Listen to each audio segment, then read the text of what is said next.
so much for coming along this morning. I don't know about you, but I needed a cold shower to get myself moving. Welcome to the first Inspire event of 2024. I am fortunate to be your new host for 2024. So my name is Claire Williamson. I'm a Waikato business owner. My day job is helping people have fun mortgage options and get them into homes. And I'm also a wool enthusiast and native tree business as well. So pretty exciting. So just a little bit of housekeeping to start off with. Toilets are located just out here and around the corner, just in the back of the atrium. If we have any emergencies, which hopefully we won't because Andrew's not that crazy, is we're going to just jump down into this courtyard down here, congregate. So this morning we've actually reached capacity for this event, so there was a wait list, which is really awesome for the first event of the year, so over 80 registrations, so we're pretty stoked to start the year off so well. Now on to my great friend Andrew Miller. He's the big draw card of the day. So the purpose of these events is to sort of stimulate potential, inspire people, and provide you a few ideas to maybe take away to use in your businesses and teams. So today, Andrew Miller from Wool Coaching is joining us to take us through leadership in high-performing teams. So Andrew's been doing this since, I think, 2016. He used to be a banker and started to kind of get into coaching and identifying some challenges within his teams. So he has a bit of a passion for unlocking leadership potential.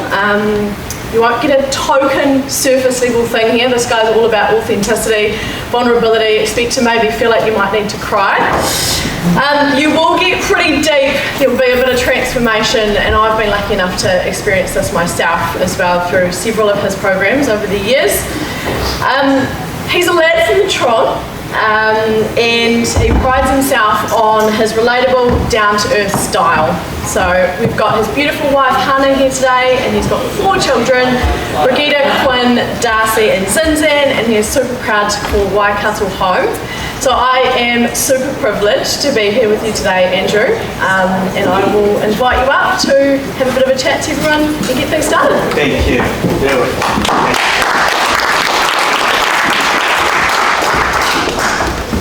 Thank you for that warm introduction, Claire. Yeah, morena whānau, ko Andrew Miller, taku ingoa. Genuine privilege to be here this morning. I am a proud Waikato lad, growing up here. It's just an awesome place to work, live and play, and thank you for rocking up this morning so early.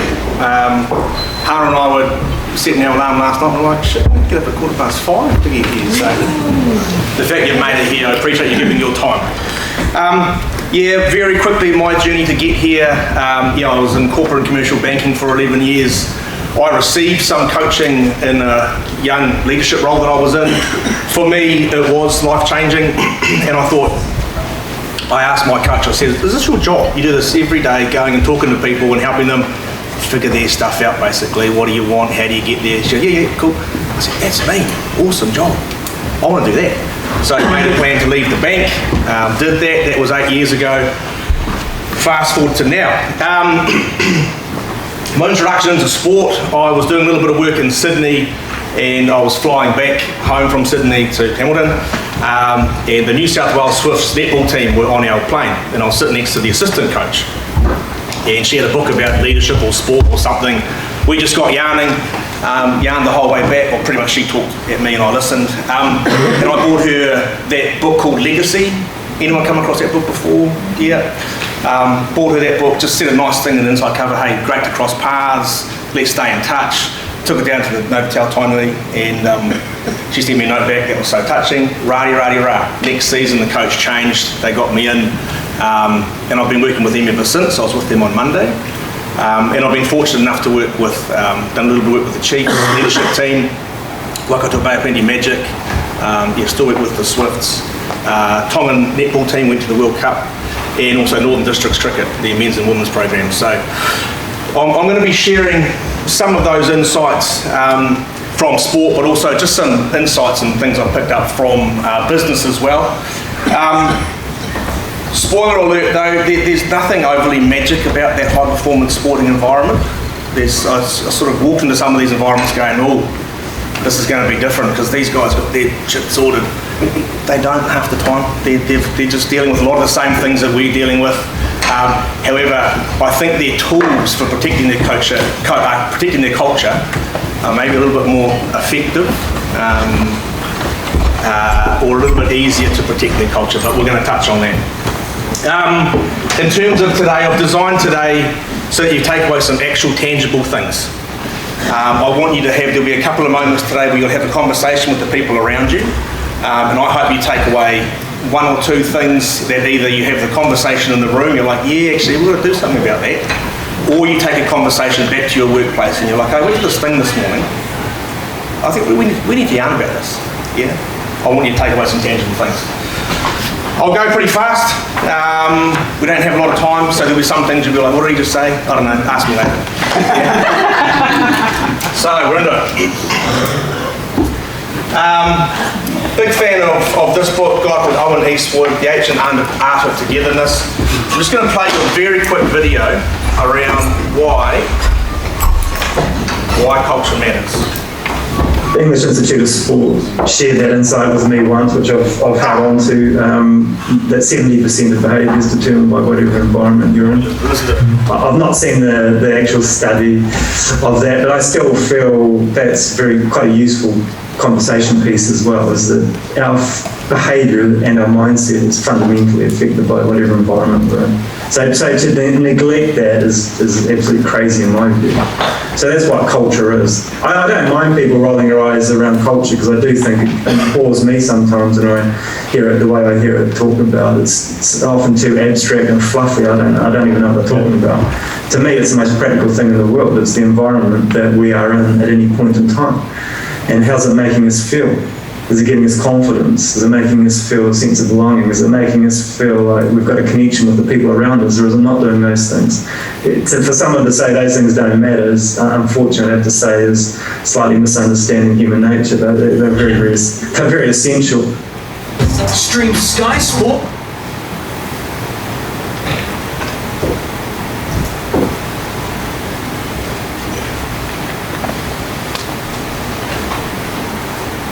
So you didn't pick that up. 70% of our behaviour is determined by the environment we're in. So you're going to get a different version of me depending on how we've set our culture up. So that's why this stuff matters. So we're going to talk about the ingredients that make a good culture. High-performing culture would be great. It's just sometimes even good is maybe more effective than what we're doing. This is the sort of model in the back of my mind that I tend to follow when I go into any organisation, whether it's a business or a sporting team. You might have seen it framed as 5 dysfunctions of a team. A guy called Patrick Lencioni went and studied sporting teams and corporate teams and just said what makes the good ones good and what makes the rubbish ones no good. I'll draw your attention to the little packs in front of you. I don't have every slide up there, but there's just some spots there. If there is some nuggets, right up there. But today, I'm going to share the ingredients, probably from the first 3 layers. So that foundation of trust and connection is paramount, and it's often overlooked. You go into most places, there'll be something within their culture or their desired culture that they want to keep it real and want to say it like it is. Oh yeah, sweet, that sounds good, you know. How's that going for you? And they're like, we have a yarn after the meeting, or, you know, we avoid stuff. And to me, if you're not having those conversations, it means you haven't quite cracked that trust and deep connection. I use the word love as well. Do we care for each other? Do we love each other? And I say, nice is not real. Like, it can be all very nice. This is very nice. But it's not real. Like, are we having the real conversations? And you can feel it. You actually build trust doing hard things, but often we put those hard things off.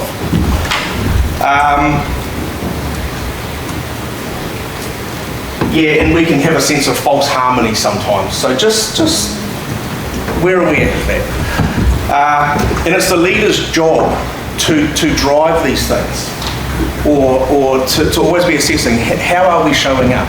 Are we talking about the things that we need to be talking about?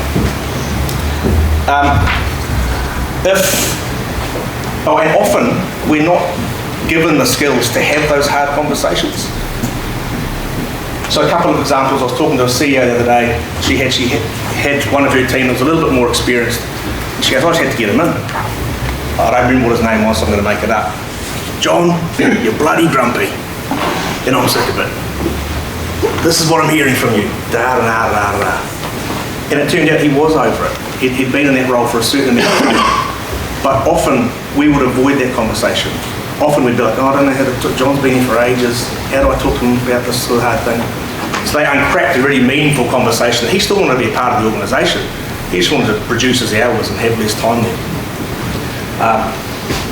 But often we're not bringing those hard conversations to the surface. The other one, I was working with a netball team, and the assistant coach, there was one of the team that was just a little bit of a prima donna sometimes. And I know there's all these feedback models, and I teach them and train them, but this one stuck with me. She just goes, girl, that shit you're doing, that needs to stop. There were no flash words about it. It was like, that shit, just like it's not helping us. And the last one that I'll just quickly touch on is driving for commitment and clarity. So Kiwis are famously vague. Just pick up in your conversations today how vague some of them are. Yeah, no, all good, sweet as, onto it. Like, what do they actually mean? And so a high-performing team or a high-performing culture, they'll drive for commitment. They'll ask questions. So, okay, so what are we actually doing here? What are we aiming for? What are we saying no to? Because we've very got to go, yep, we'll load ourselves up, then we'll run ourselves ragged, and then we're all, our health is not the best. So I was like, actually, okay, if we say yes to this, then let's have a look at our stuff on. What are we saying no to? Yeah.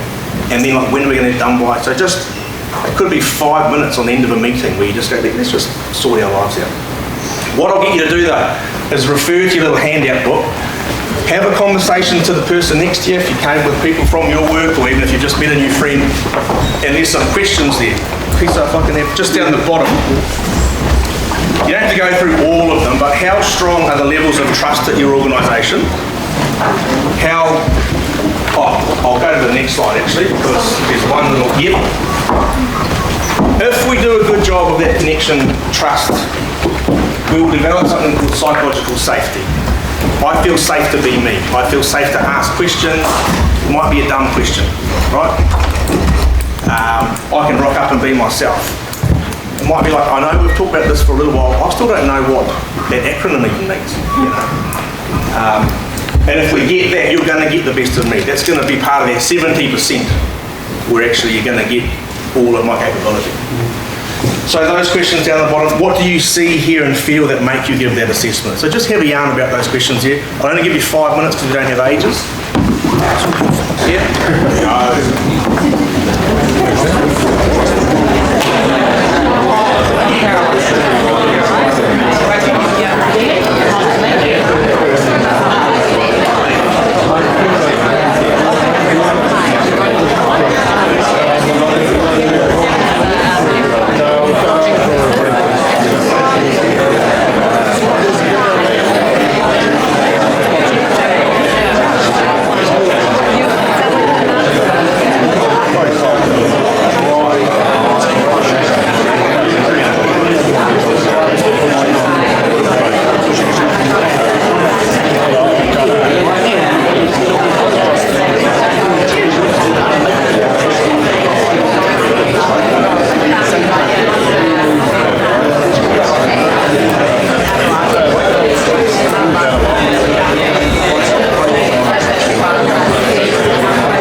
mention is that if we're talking about having conversations with a bit of warmth and a bit of spirit, and sometimes that being a little bit challenging, the leader nursing that conversation. So often if discomfort comes up in a team meeting or something, we sort of try and, or if you ever say we're going to take that offline, because unless it's derailing your meeting, but bring that back. And if the leader goes, hey guys, I just feel that, you know, we're a bit passionate about this, but we talk about being a strong team, or we're talking about being a high-performing team, or whatever your language is, we're going to sit with this. This feels important to me.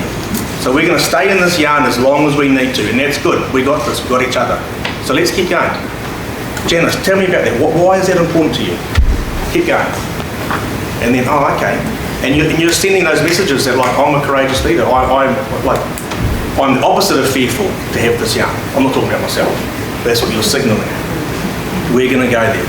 And just one conversation at a time, it's those micro moments that you change cultures. It's nothing massive. It's the eye contact in the hallway. It's the checking in, how are you?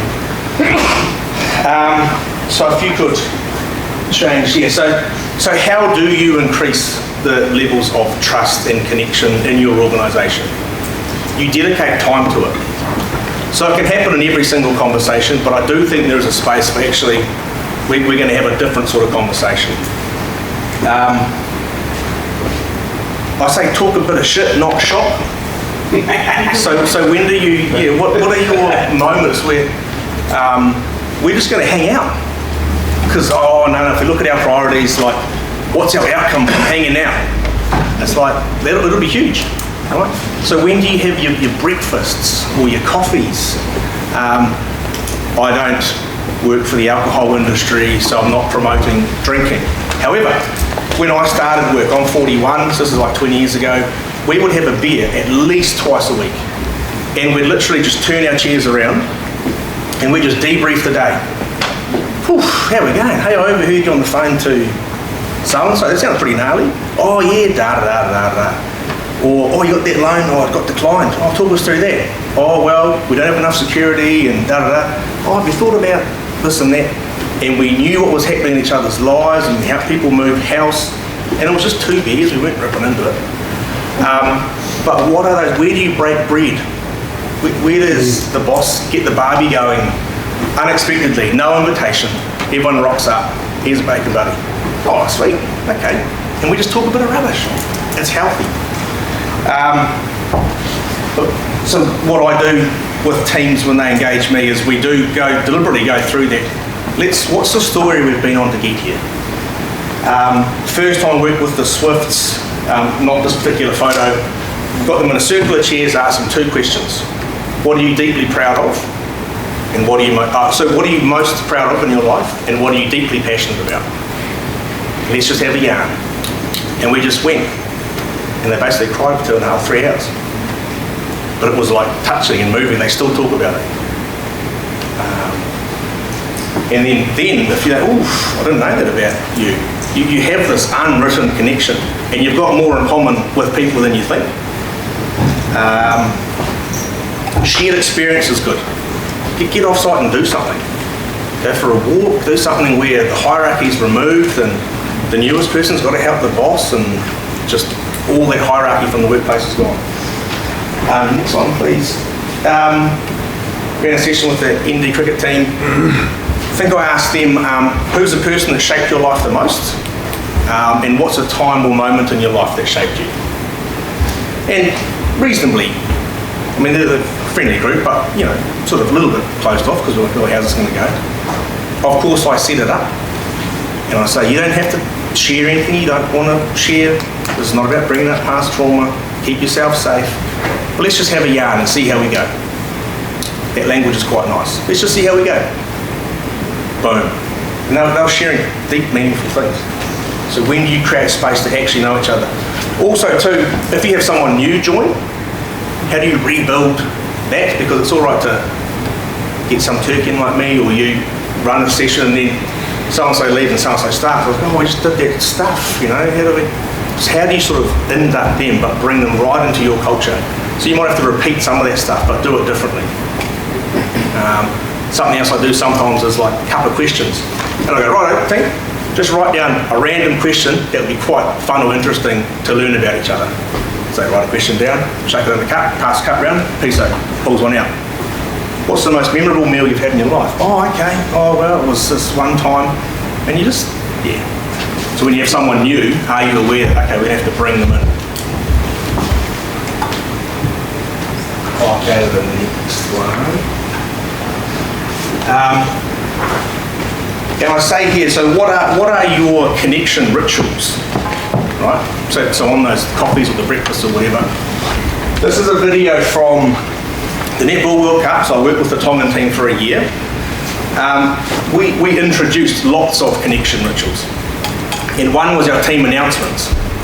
So we started off like making some videos with like a bit of ensemble music in behind them and like goalkeepers, and boof, up and down, they go, yeah.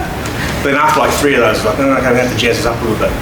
So we did things like pass the parcel, where there was like chocolate in each layer, but in each layer there was a different person, different position, announcing it. So they'd pass it around, open it up. But this became a connection ritual, and it was fun. And there was like anticipation. They were like looking forward to like, okay, what are you doing tomorrow, Andrew? I did one where I had all the positions up on the wall, and I had, you know, the magic markers. So I had the position and the name written in invisible ink, and they had to go up and like reveal who it was. You know, childish, but it's fun. It's playful. Yeah. This is a little video announcing, I think, the goal keep. So.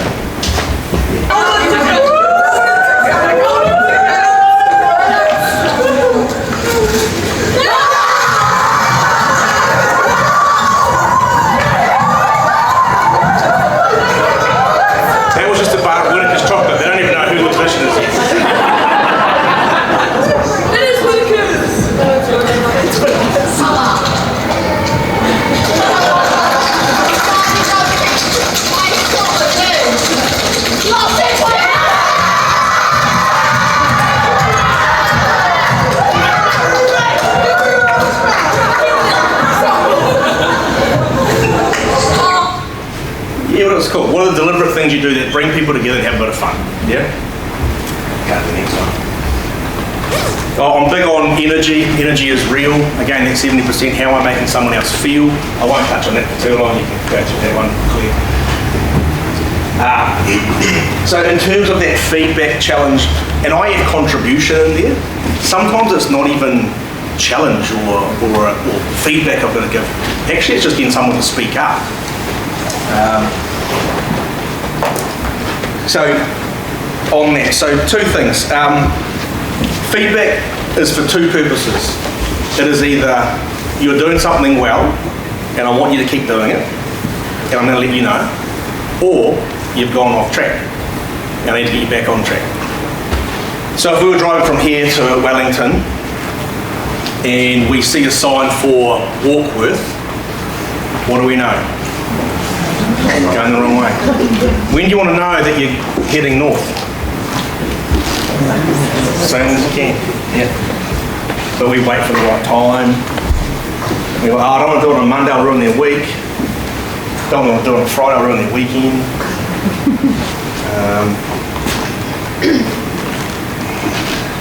So go to the next one. And everybody talks about it. Like, yeah, no, I want feedback, I want to be challenged, yeah, sweet. But yeah, you're right. Like, and then it happens, and it gets a little bit weird sometimes. Just keep flipping through. I got on a real down the rabbit hole of like HR and feedback meetings. I love feedback, my favourite. Go to the next one.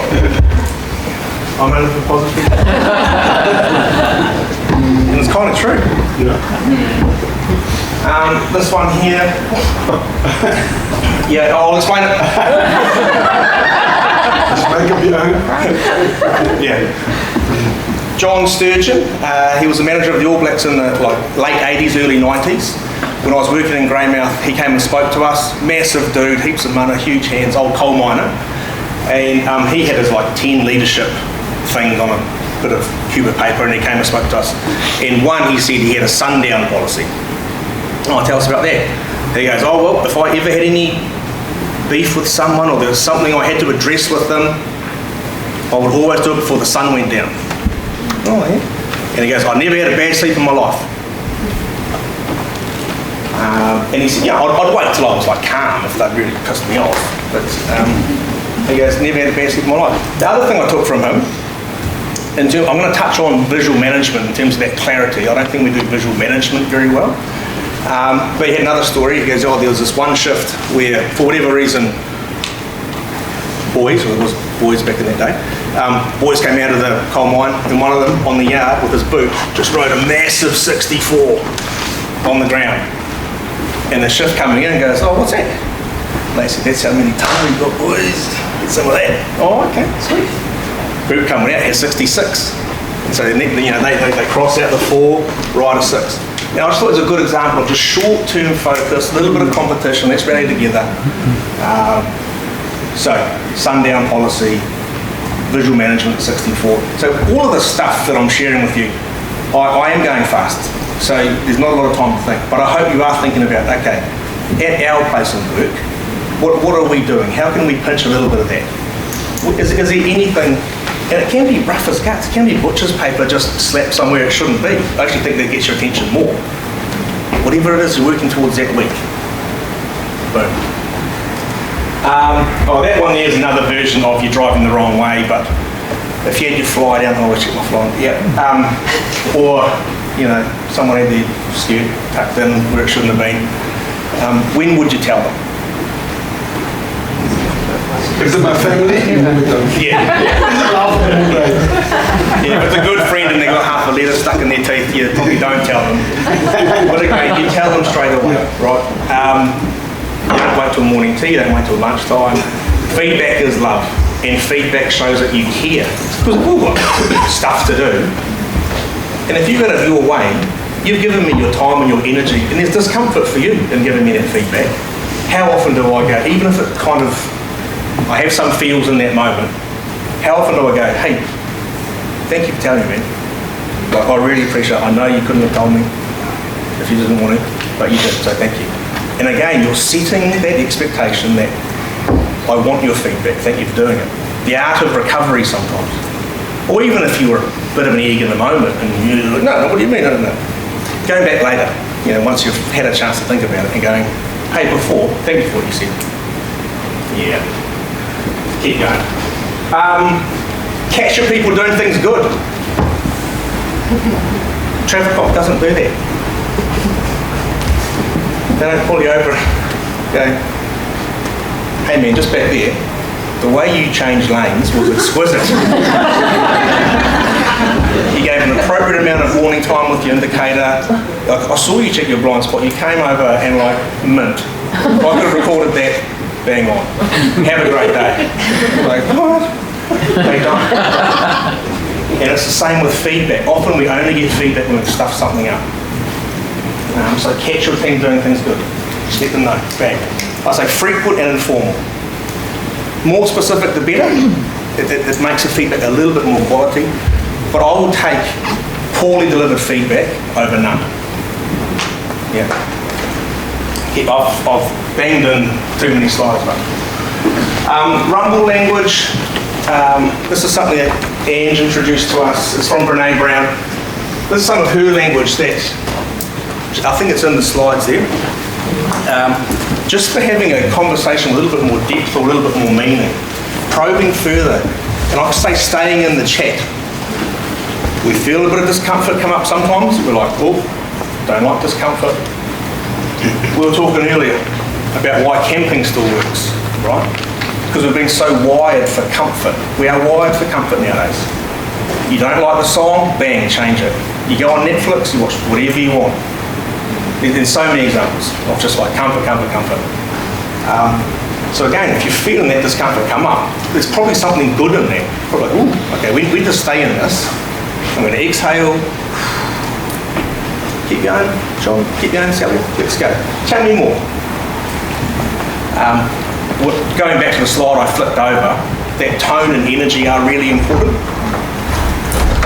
So you can call me a dick and do it in a few different ways. One, we're having a scrap, the other one, we're laughing, right? So how you ask these is important. But these might just help you probe a little bit further. Well, I say you can't outsource the hard shit to HR. Like, that's the leader's job. And often by the time it's got to HR, their tools are a lot fewer.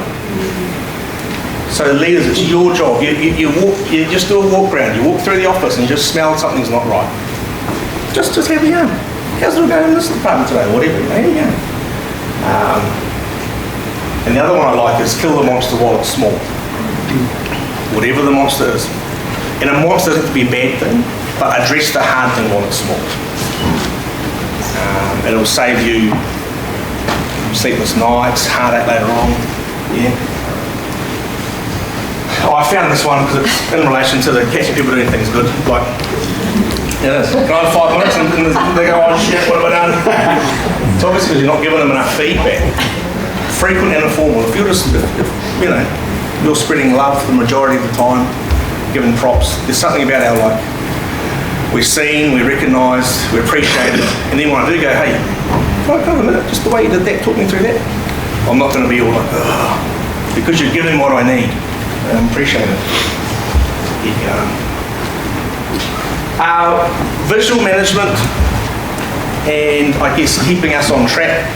So just have a think about, if we came and had a look at your place of work, what would it say about your culture? What would it say about you guys? And I do laugh at it sometimes where you go somewhere and you're in the reception area and here's their purpose or mission and values. It's, graphically designed, beautiful, love it. And your meeting's out the back in another room and you're like, hey, your mission is me, or your values, they're cool. Tell me about those. And they go, oh yeah, no, there's something about teamwork. Customer service is one of them, I think. Something about doing the right thing or not being a dick or something. And it's a little bit of a waste of time. Like I do believe in those things if you use them really well, but also too, out of sight, out of mind. So I'd probably have them everywhere. I'd have them all, if that's important to you and it's part of your language and you've talked about why they're important, I'd probably have them in every meeting room. But I would, again, the leader would talk to them. Hey, and we talk about being courageous, guys. This conversation, this meeting we're having right now, it feels very safe to me. Let's go. How do we jazz it up? Come on, what would courage look like right now? And I'm pointing to the value, number 2 on the list. But that one there, that was from Giants AFL team in Sydney. And that writing was maybe not as big as these signs, but it was massive. And I said to the fella taking me around, I said, that's pretty cool. Tell me about that. And he said, well, it was a new club, so they set it up. And they said, we believe we're all custodians of the culture. So it doesn't matter what your role is, we expect everyone to protect it. And if you walk past something that ain't right, you're endorsing it or you're enabling it. And then you're part of the problem. And he said, we'll have junior guys who are like calling out senior guys that have played 100 games. I just think it's cool. And it can make, because even if we've worked on that trust and connection and everything's right, there's still a moment of, I'm going to have to say the thing now. And it can make it a little bit easier. If I can reference to something, rather than just like have to come up with it and say it, it can just make it a little bit easier sometimes.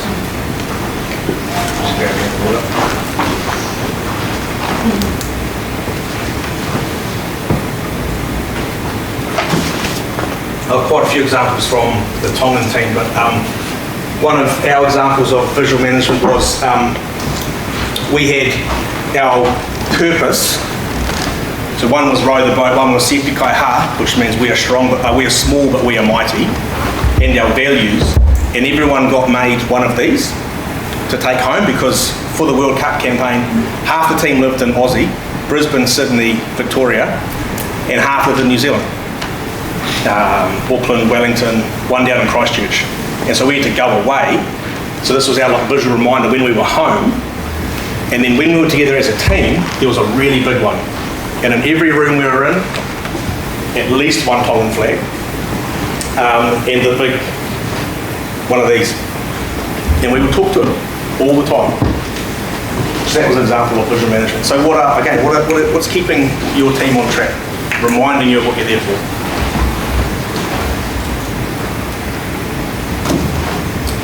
I've sort of ripped through it, I'm getting towards the end of it. If you get it all right, you create a culture or an environment that people want to be a part of. Seen, included, joyful, I'm appreciated, I'm wanted. And last video I'm going to play, actually it goes for a wee while, so bear with it, is, again, World Cup in Cape Town. Girls are playing the Pukana game. If you've been involved in netball, it's a popular sort of warm-up game, very Kiwi, very New Zealand, very Māori. And Sia Khaleesi, captain of the Springboks, he was there that day. Huge amount of money. He was up in the stand singing songs before the game. The whole crowd, I was like, that is cool. It was moving to have a whole stadium of people singing along. But he overheard the girls playing this Pukana game, and he was like, come over and meet the girls. I was like, yeah, come on. And he goes, can you teach me? Yeah, how do you? Yeah. So they taught him the game. This is the first time he's played it. This is the first game. So you're seeing him, he's just learned the rules. And then you'll figure it out again. So.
Yeah, and so if you get someone out of the game, it's like bragging rights. You're like, yeah, Brigitte, like, you're out. And so he got her out. And it was just like, and it was a moment. They were like buzzing for like, and everyone's talking about it afterwards, and it was just very cool.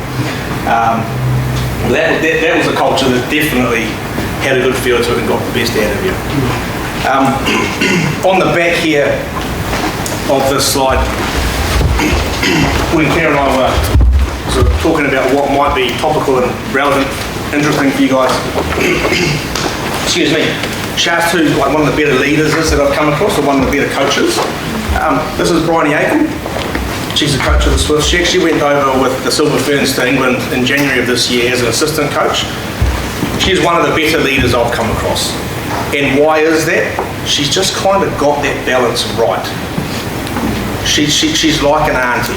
She has a warmth and rapport with the whole team, the young people, the more experienced ones, but also too, she will tell you. She will tell you from a very loving place if you ain't doing what she needs you to do, or she'll ask you from a loving place. If you feel a bit off, hey man, what's up? How come? You ain't yourself today. Boom, and we're away.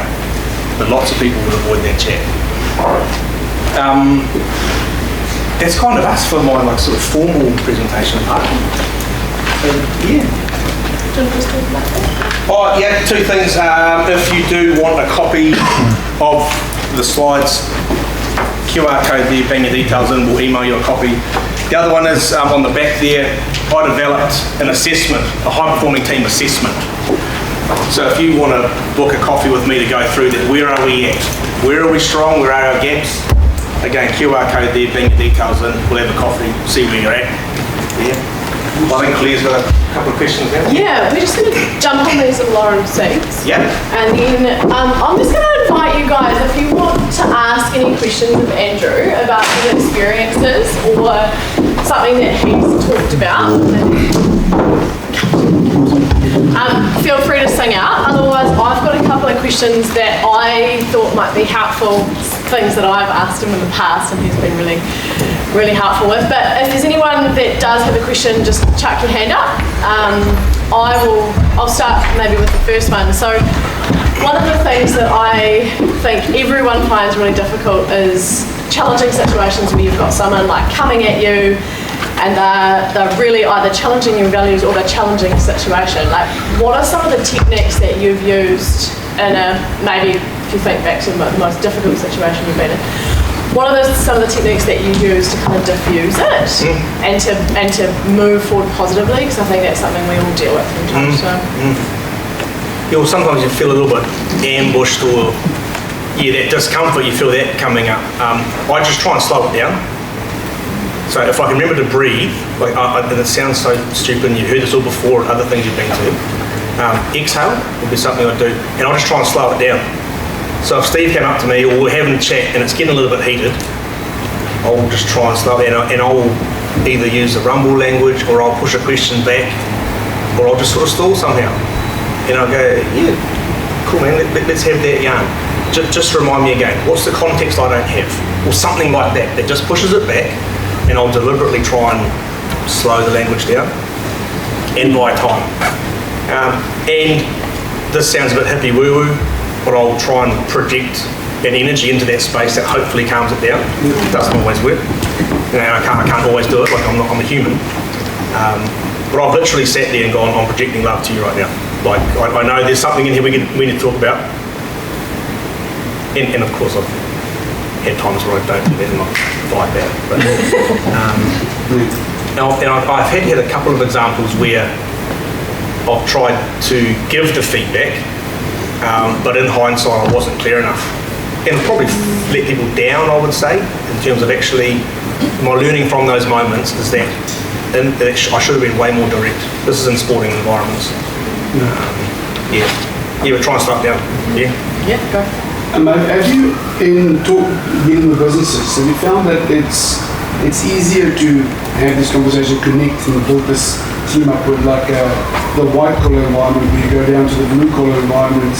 There are people that they come from worse backgrounds, don't have much aspiration for where they go in life, to get them to buy into that all culture environment.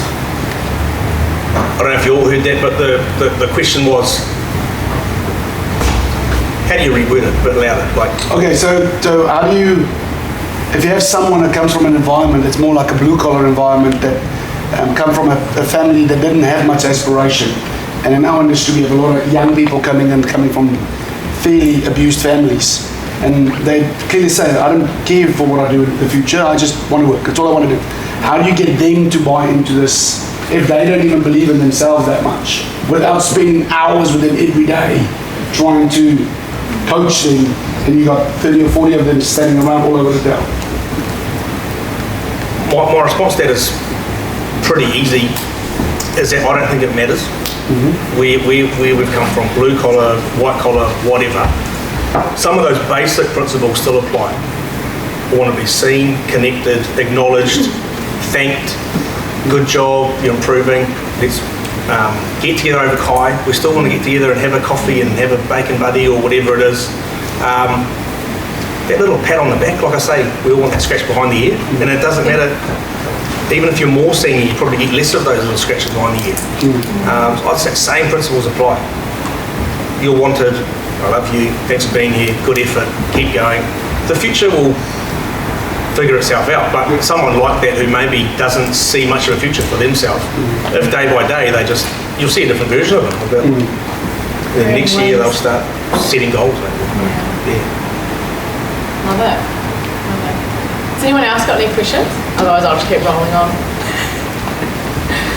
What's some, the Kiwi vagueness that you talked about, it's I don't know how to deal with it. In the sense, like, what's some good little tools that you use to extract that vagueness?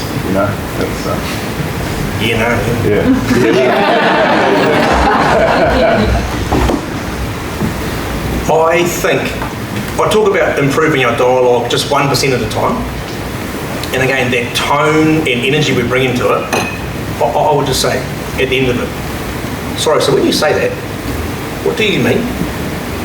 And then be quiet. In your eyes, what does that look like? Oh, well, da da da da. Oh, cool. If this goes really well, or sorry, just remind me from this conversation, what are you going to do? Oh, I'm going to boom, boom, boom. So it's just a rounding out of the conversation. Might be one question that saves you. They could go, you might not see them for a week, maybe, if they're away and you're away or whatever. That just rounds it out and just drives that clarity.